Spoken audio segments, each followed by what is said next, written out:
Okay, guys, welcome back to our Cooper Book Club, Reading Between the Wines. We are still on chapter 17. We are on page 407, Transferring of Stimulus Control with Fading Techniques. So this chapter has been a lot of fun because it has taught us how to use all of the different methods of transfer from prompts to the actual stimulus or to the natural environment, and getting comfortable with using all different types of interventions. And we talked about how sometimes people might get stuck on one and think that that's the only way. But last week we learned that there's different intervention types for different level learners, for different skills. And so just making sure that you guys are familiar with all of those techniques, so that you can teach your technicians how to use them and so on. Okay, so we are talking about transferring control with fading techniques. So let's see. Stimulus fading involves highlighting a physical dimension, color, size, position of a stimulus to increase the likelihood of a correct response. The highlighted or exaggerated dimension is faded gradually in or out. The following examples of writing an uppercase letter A, B, and B writing the answer 9-2 an arithmetic problem are illustrations of stimulus fading. Okay, so they gave us an example here where they're literally just erasing the A until they can either say it or write it, whatever they're trying to get them to do. So they are fully prompting it here with the full A, and then slowly just erasing pieces of it until they can, depending on what the target is, maybe receptively identify A, or expressively identify A, or being able to write it themselves. So whatever the target is, they're using fading in the form of fading the actual letter. And then over here, they're giving you the same math problem. So they're teaching you 4 + 5 = 9. And then on the next one, they're like 4 + 5 = 9. And they're erasing it until they fade out the 9 completely. And then the client is able to fill in the blank themselves without the prompt being there at all. Has anybody ever used this example when teaching a skill? And if so, what skill or what target did you use it for? Yes, I have. We did we did addition, and I didn't, and it was not, I did not do it intentionally, but the whiteboard was cheap material, and so I guess like slowly we had to, it was stimulus fading all on its own, but eventually the learner got it whenever it was not present. Yeah. Okay, so you accidentally used stimulus fading, but still faded it.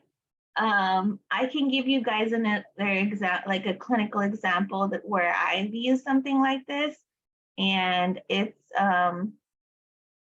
teaching them their parents' phone number. So what I do is I will put the first, like let's say the first 6, and then they have to fill in the last 2. Or well, let's use their example. So you put the whole number, right? And then they get it. They're able to say it with the whole number. And then I'm like, okay, now let's erase the last number. And so then they have to say it with the last number missing. And then I'm like, okay, let's try it again. But this time we're going to erase the last two numbers, and so on in that way. So that's a good way or a good example where you could think about stimulus fading as well, where we presented the whole number and then slowly we're giving them less and less until there's no number at all and they have to say it by memory or something like that. So that would be a good one. Wouldn't learning their name would be one? Yeah, did you Right. Sorry. maybe like gave them the whole Their whole oh, name. yeah, like And to then have write them it? trace over. That's what I did with when I was working with kiddos. I have their full name and I have them trace or connect to do the daughters. Mhm. And then I slowly faded with like long lines and then dash the dots. And then I'm like, and then just a blank line said, okay, write your name. And so that's how eventually they remember their name. Yeah, perfect. That's a good one too. So she like actually wrote the whole thing and then they would be able to trace it. And then maybe next time she just made dotted lines. And next time maybe she just did little dots on every corner. And then the next one it's completely blank. So as they are mastering each level, you're kind of like fading the prompt out. But yeah, those are good examples of when you can use that one. So this goes to show you guys that this is another one of those things where it's like for a specific type of target or a specific type of learner. So you don't have to always use the same type of intervention for all of your targets and all of your clients. So that is one tip of advice that I could give you guys when you become a BCBA. Because I don't know, maybe you got trained by a certain supervisor that only likes to use least to most. And so then you don't know how to do anything else. And when you're testing, you want to make sure that you know all of the things and don't just get stuck in like the way that your supervisor trained you or the way that your company trained you. Because when you become a BCBA, you get to pick the technique and you get to pick what type of stimulus fading and what type of intervention you use. And so you'll always reference back to Cooper. I do it all the time and I've been a BCBA almost 2 years now and I still carry my Cooper book around like a crazy person, but it's because like it has a lot of good information. So yeah. Okay, those were all very good examples. Oh, look, what about here? They're fading out the little people. So they're giving them the answer by fading the little people. Like they're having the little people there as a prompt and they're very strongly defined in the beginning. And then little by little, they're fading out the little people until they can answer the 7 minus 2 without the tiny people prompt or something like that. Fading it out. And making sure that you are fading it out and not making them prompt dependent because you only teach them with the little people. And then that way, whenever someone asks them what's 7 minus 2, they can't do it because the little people are not there because their BCBA never faded them out or something like that. And we don't want that prompt to accidentally get the stimulus control because that's not what we're trying to teach. We're not trying to teach you the little people. We're trying to teach you 7 minus 2. So just be very careful with those. Another example that uses procedure fades a natural stimulus and fades out the stimulus prompt. Okay, so this one, same type of deal. So here, oh, this one's interesting. So first they're teaching them 8 plus 5 with strongly defined stars. And then 8 plus 5 with strongly defined stars and a tiny, tiny little 8 plus 5. And then they're slowly making the 8 plus 5 bigger and then fading out the little stars in the background. So people are getting very crafty over here. I don't know if I have all that time, but that would be, I guess, a very detailed and crafty example of fading out until you completely have the 8 plus 5 and no longer have any stars. So if you have the patience and the time to do all of that, then that's a very good example as well. That's pretty funny. Oh, look at this one. This one's cute. Stimulus shape transformations. So the procedure for stimulus shape transformations uses an initial stimulus shape that will prompt a correct response. The initial shape is then gradually changed to form the natural stimulus. So in this example, they want to teach them that this is a car, but they also want to teach them the word car. So they're using the prompt of a picture of a car and then slowly turning it into the word car. That's really cute, you guys. I've never seen that before, but that is very crafty as There's well. a lot of videos out there. It's something like this. Like there's an artist that would write the word dog and then they would draw around it and then they make a dog. Yeah, that's so That was cute. cute. And I was like, oh my gosh, that's too much shit. Okay, I'm done. Yes, that's so creative. I mean, if you're an artist and you can go change the car to the actual word, then go for it, girl. And maybe it'll help them to learn it because they are like, oh, that's funny. If I find a video, I'll post it in the Facebook page. Yes, do it. And that way we can get more ideas because like, I feel like I'm the same way. I just get kind of stuck in like the old ways or I get stuck in one way and I don't get this creative, which is kind of sad. Like we can do all of this. So just knowing that you can use stimulus shape transformation. So we're transforming the actual shape to the word. And whatever other crafty examples you guys have to transfer shapes to the actual stimulus. What other example do they give us? So just remember to always consider the most effective and efficient approach for that particular behavior. Okay, look, let's read about binge drinking since our group is about reading between the lines. Also, you guys, for those of you that are new, this is supposed to be like a fun study group where you pair your favorite adult beverage with studying. So that's why we called it reading between the lines. And I used to drink wine every time, but now I can't. Oh, that's crucial information. I did not know that. Some grape juice. Study. You didn't know that? Yeah, we No.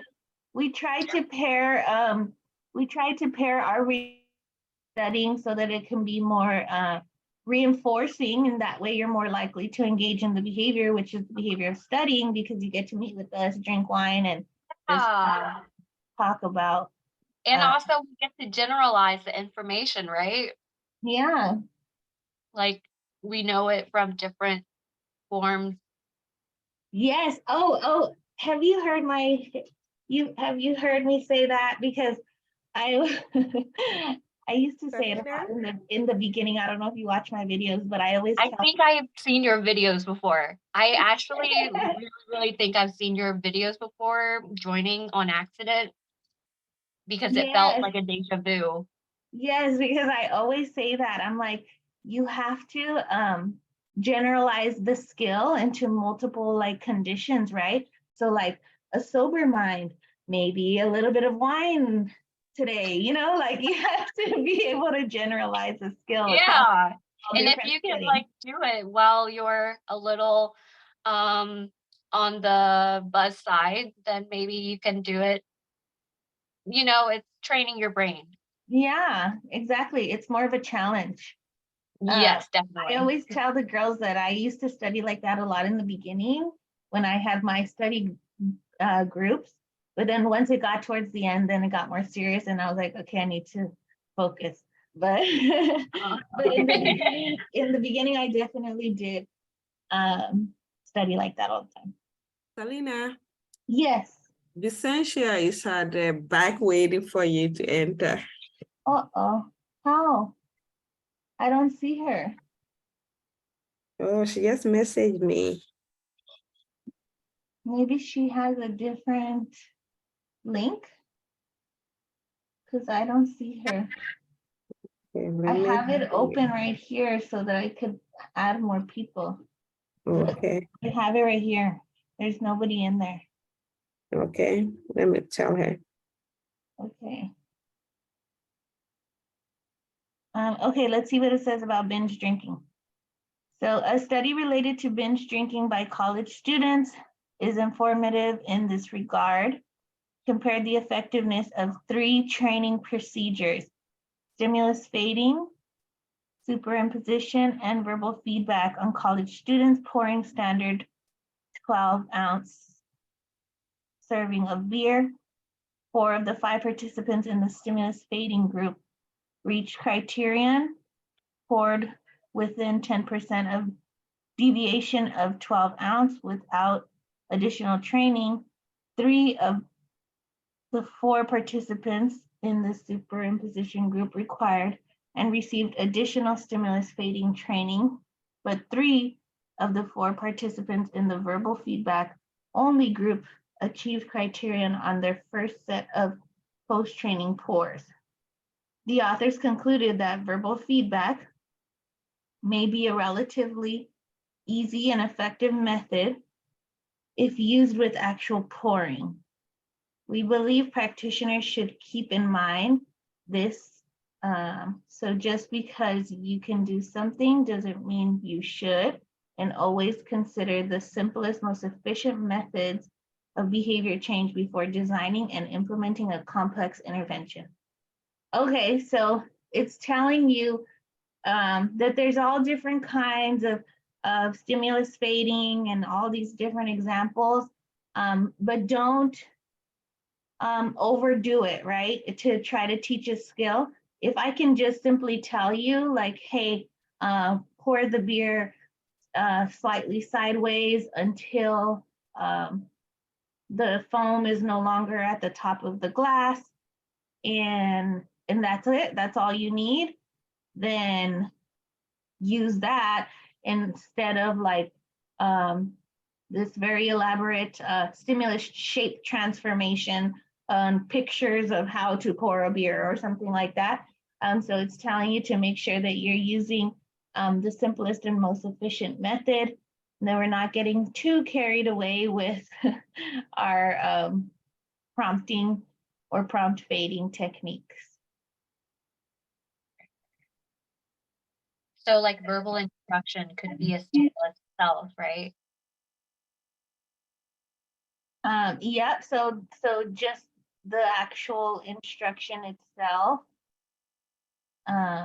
was like the simplest way to teach that skill. I just gave them the steps one time and then they were able to do it, instead of me having to give them like a visual prompt and then slowly fade out each step, or any other type of intervention. I was just able to kind of list the 3 steps and they were able to get it that way. Could it also be like you just slowly start to cut back on the number of words that you say? Yeah, Like, shortening your SDs, is that what you're saying? Maybe? yeah, like the total instruction, instead of like giving all the details, you would just give like the bullet points or something. Yeah, that's a good one. So maybe in the beginning they required like very elaborate, detailed instructions, but then now that you know that your learner can follow instructions, you can maybe give them a more vague, a vague instruction, a little bit less detailed, That can be something too. Or maybe before you used to have to put it in writing, and now you can just say it and they got it, or something like that. So many different types of fading and transferring controls from one SD to another. So we talked all about stimulus control, developing stimulus control, transferring stimulus control, which is always my favorite, because it is, again, I'm going to say it, one of the most effective ways to teach a skill. So just making sure that you guys are using that stimulus control transfer.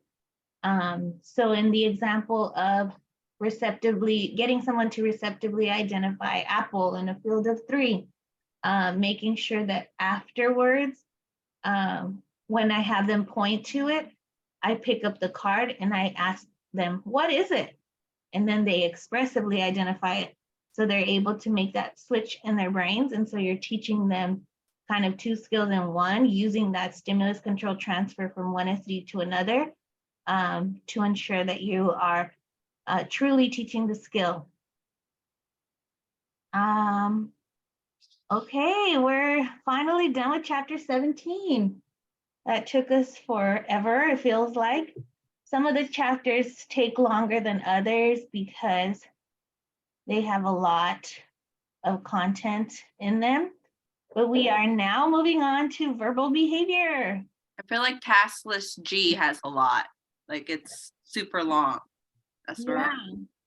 I guess where don't- chapter 17 is at. Chapter that was like too long. I think it was like reinforcement and punishment too long too. But those are important, so you just have to. Okay. So moving on to verbal behavior, which is one of the most important, what do we call it? Human behaviors that we teach in ABA. And then I don't know if some of you have studied task list 4 and 5. Task list 5 focuses really heavy on verbal behavior. So we're seeing our fields kind of make a shift to focus back, because it's not new. Verbal behavior has always been around, but we're kind of putting more emphasis on verbal behavior because it is so important for our learners. So now we're going to go into chapter 18 and talk about verbal behavior, which is also one of my favorites. I love teaching people about verbal behavior. I have 2 sisters that are speech therapists. And so I always like to give people the difference between us and them. So we study language as a behavior, and they study language as like a cognitive process. So not saying that one is better than the other, we actually work better together.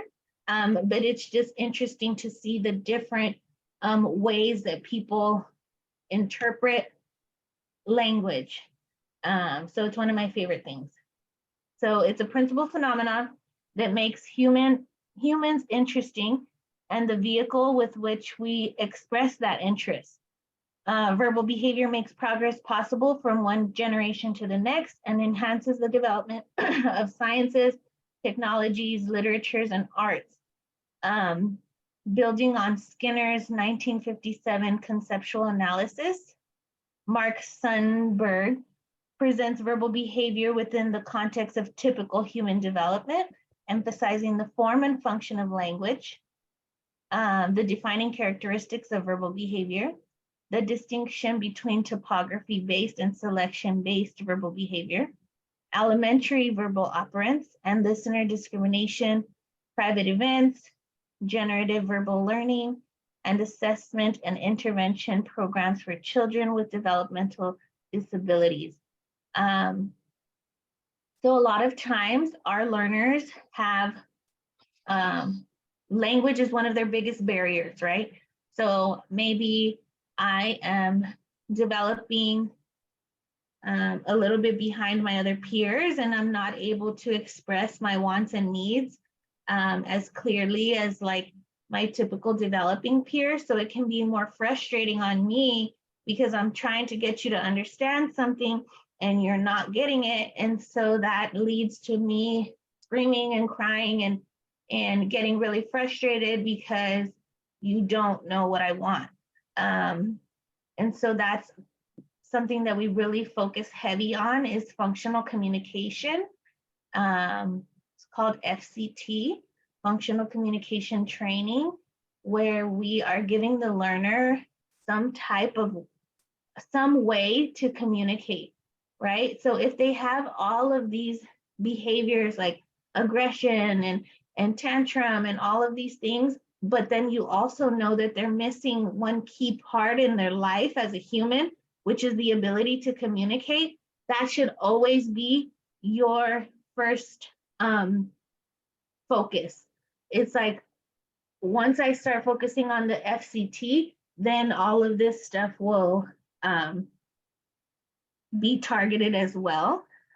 So just knowing that verbal behavior is super important and that you should always be trying to find a way to teach your learner how to communicate their wants and needs. And also, I don't know if anybody has ever read the verbal behavior book. I think I have it. But I'm going to be completely honest, I've never read it. I've heard that it's really hard to understand. But if anybody has ever read it and recommends it, let us know. Okay, so these are all of the key terms that we're going to be going through. The duplic and echoic and all of those things are very important. Codic, all of that stuff is really important. They basically, task list 5 just went really deep into verbal behavior. Whereas before we were just kind of like scratching the surface of verbal behavior, and now they're like making it really intense. It's still the same thing, so don't overthink it. Always go back to the basics. That's the advice I could give you guys. So sections that we're going to be covering, we're going to be covering foundations, concepts and principles. So B10, define and provide examples of stimulus control. B12, define and provide examples of motivating operations. B13, define and provide examples of rule governed and contingency shaped behavior. And B14, define and provide examples of the verbal operants. Section 2, applications. Behavior assessment. Okay, so we're going to learn a little bit about assessments, using verbal behavior. G, behavior change. So that one is a big one, right? The exam, you know how it breaks it down? I think G is one of the most important, right, Samantha? One of the heavier ones? Yeah, it's one of the heavier ones. It's actually the longest one too, task list G. Yeah. So we have use intervention on motivating operations and XDs, teaching simple and conditional discrimination, using Skinner's analysis to teach verbal behavior, and the procedures to promote stimulus and response generalization. All right. Should we read this?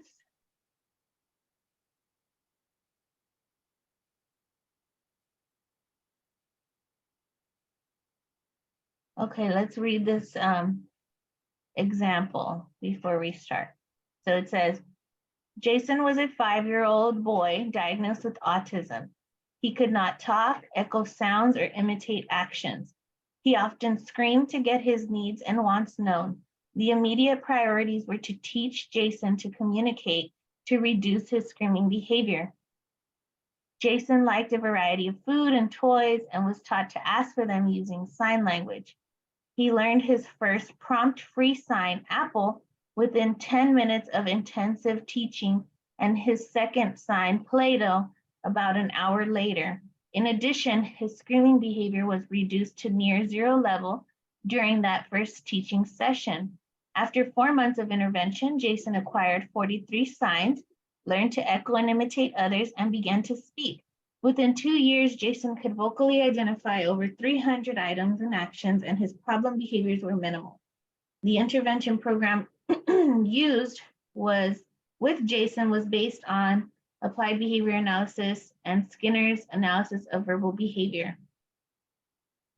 So that's just an example of why I do what I do, because I've seen this happen, where it's like a screaming, tantruming child that can't communicate what they want, to them making their first sound, to them using pecs, to then using one word, to then using 3-word sentences, and one day telling their mom that they loved her, or telling their mom happy birthday when before she, when she first came to us, maybe was so desperate and sad that her child would never be like the other kids. And then next thing you know, because we used ABA and verbal behavior, we were able to teach them how to communicate.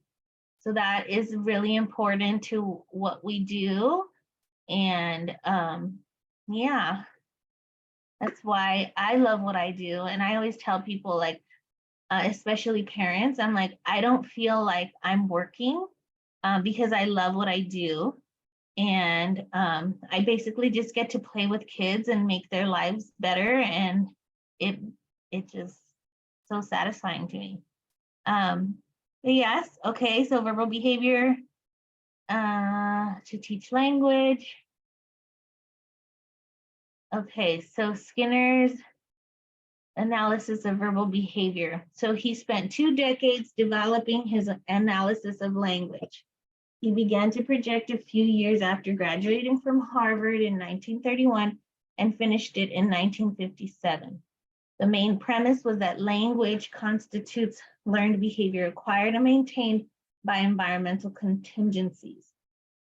Reflecting on his work on language, Skinner wrote Verbal Behavior. Will I believe to prove my most important work? Skinner considered language as an important topic because verbal behavior is central to many critical aspects of human behavior. Language acquisition, relationships, intelligence, academics. So it is one of those skills that, like, once you have it, you're able to access all different types of behaviors and skills. So relationships, intelligence, academics, all of that come with just learning verbal behavior. It's the most difficult book to understand. Oh, that's what they say. Let me see. I think I have it.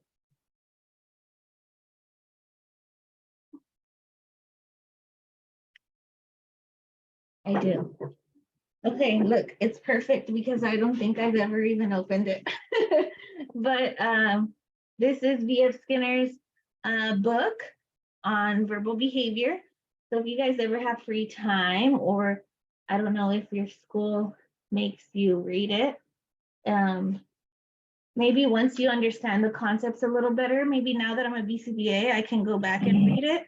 But before, I know that I was too afraid. Okay, so one of the most difficult to understand, however, more problematic obstacle noted that Michael was the complexity of the subject matter being analyzed. Linguists have tangled with understanding human communication for centuries. Skinner's work can contribute to their efforts in many ways, beginning with a behavioral distinction between linguistic form and linguistic function. So Have you guys ever like looked at the evolution of the study of language? Um,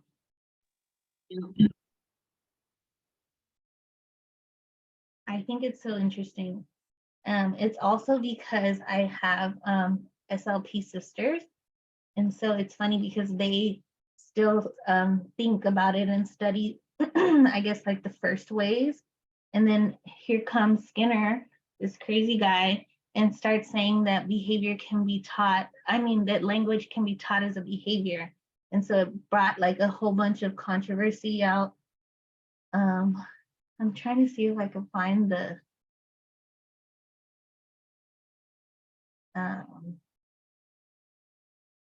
there was like an image. Well, okay, so I'll just try to remember off the top of my head.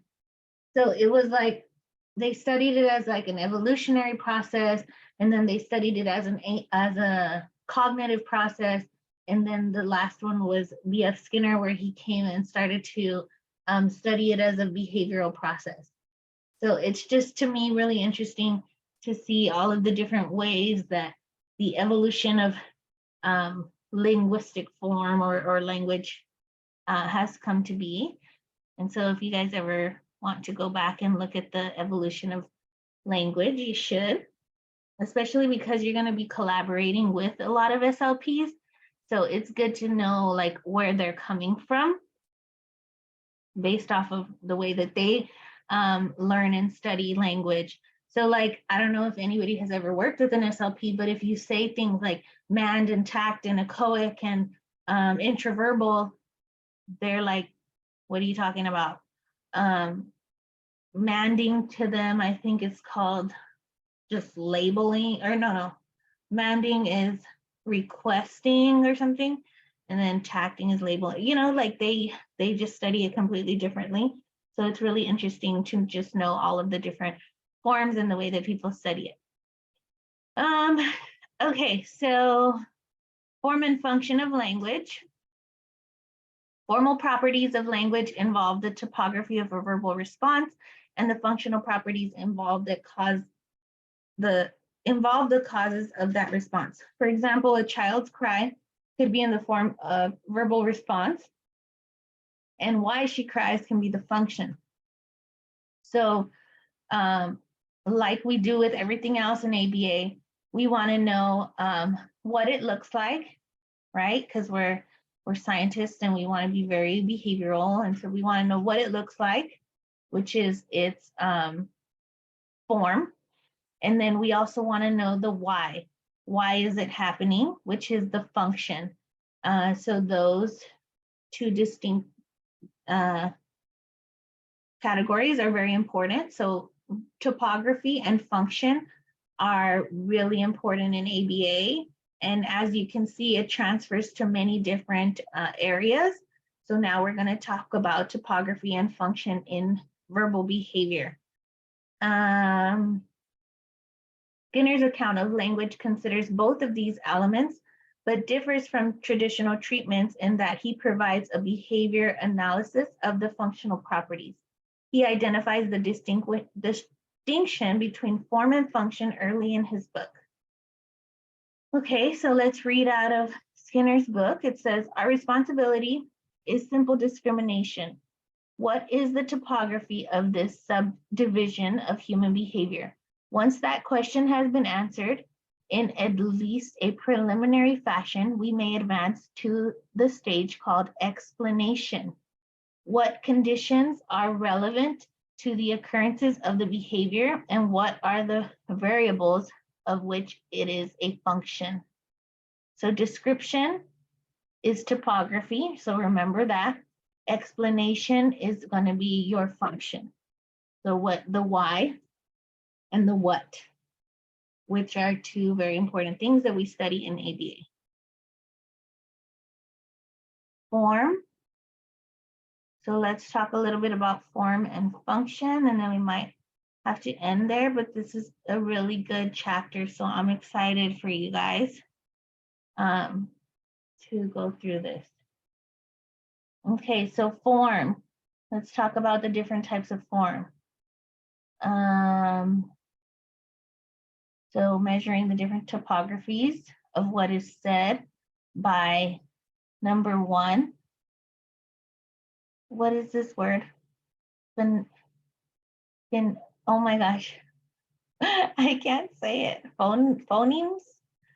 The individual speech sound that compose a word. Morphemes. I don't know if I'm saying that right. The units with an individual piece of meaning. Lexicon, the total collection of words that make up a given language.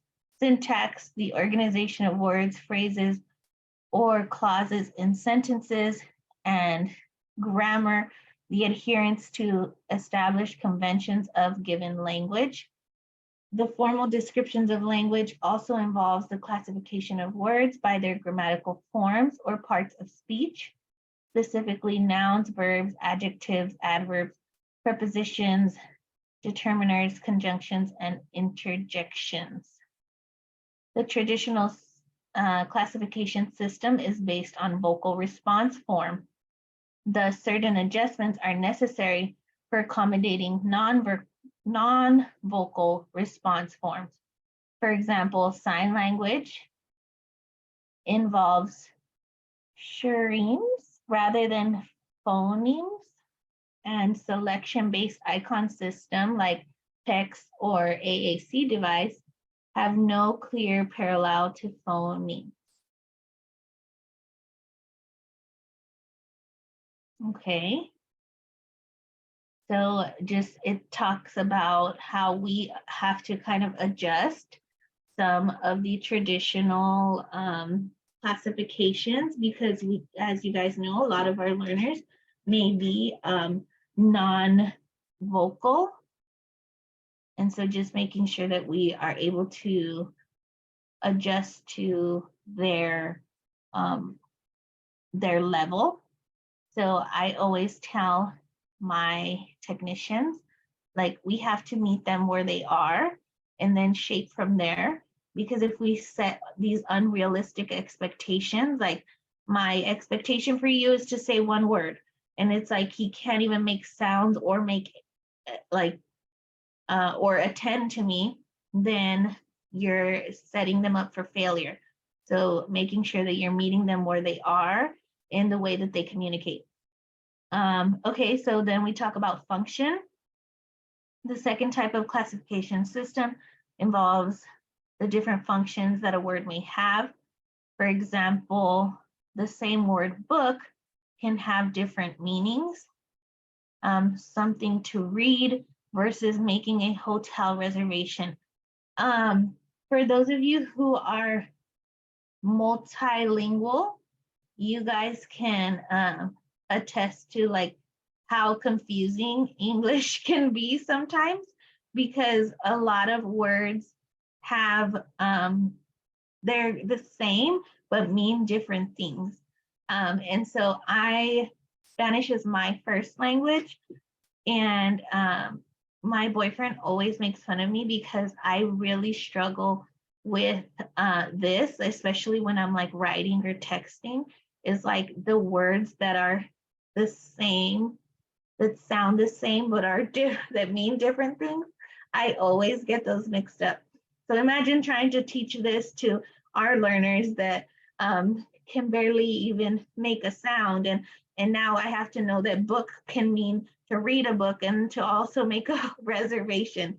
So I always thought that was funny.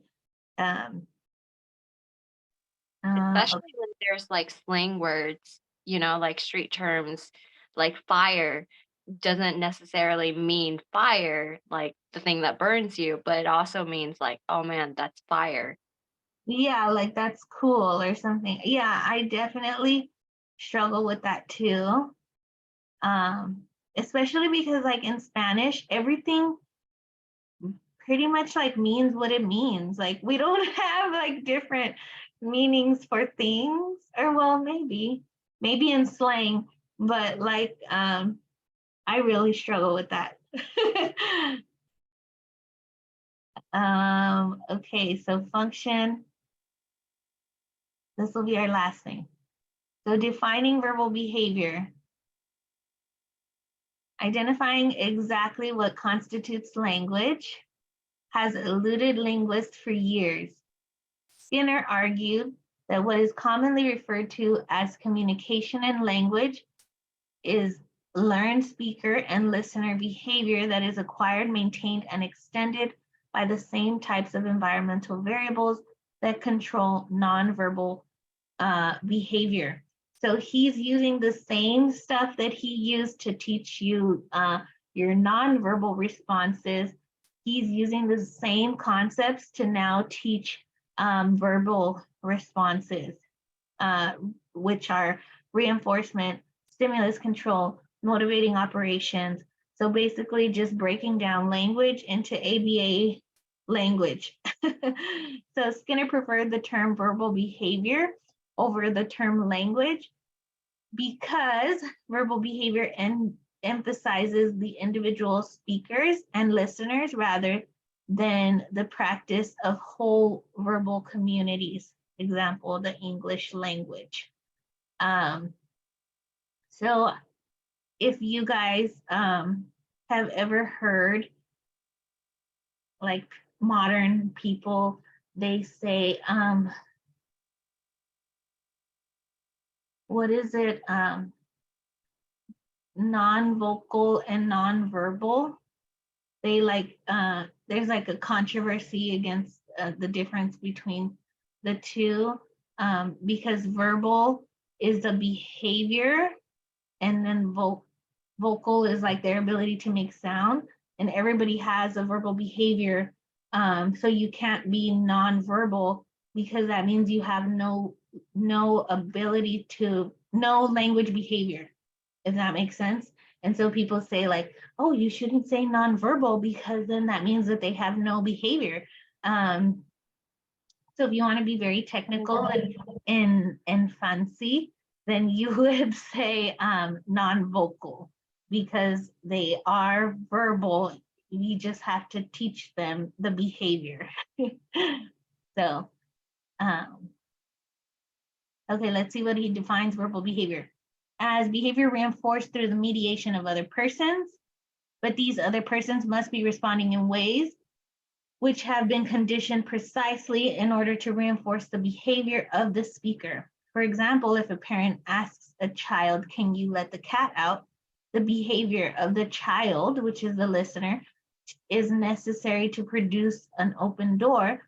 Thus, the receipt of the reinforcer is mediated by the behavior of the listener, the child. But the child must have a training history to successfully mediate reinforcement in this way. So the child understands his parent's words, so he does what the parent asks him. Nonverbal behavior could produce the same reinforcement by the parent opening the door herself, but the reinforcement for this behavior is not mediated through another person. So same thing as we learned with all the other things, it can be mediated through other people and mediated through yourself, but it's telling us that that vocal and that spoken behavior, that exchange is mediated through others versus your nonverbal behavior can be reinforced by yourself. Okay, so we can stop there and we'll get more deep into verbal behavior next time. Does anybody have any questions or anything to add about verbal behavior or the evolution of language? When you said the verbal behavior book, you meant the book by Skinner, right? Not this one, the verbal behavior approach.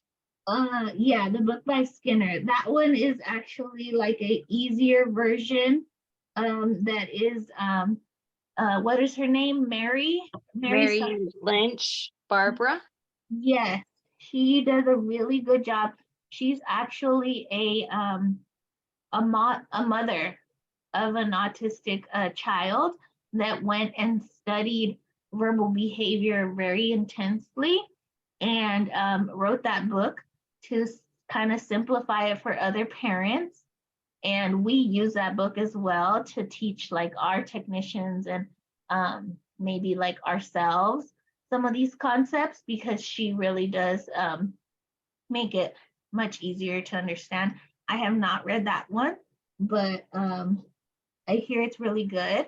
And I have like taken things from her website, because she also does like blogs and stuff like that. And so I've taken certain things that she has wrote when training my RBTs and just like cited her book, because she does a really good job of explaining verbal behavior. Awesome. I'm so excited. I just found it in my bag somewhere. Really? I don't know how that ended up there. Yeah, that's a good one. Okay, Samantha said, gotta go. See you guys next week. Okay, bye, Samantha. All right, let me stop the recording. Thank you for a good session.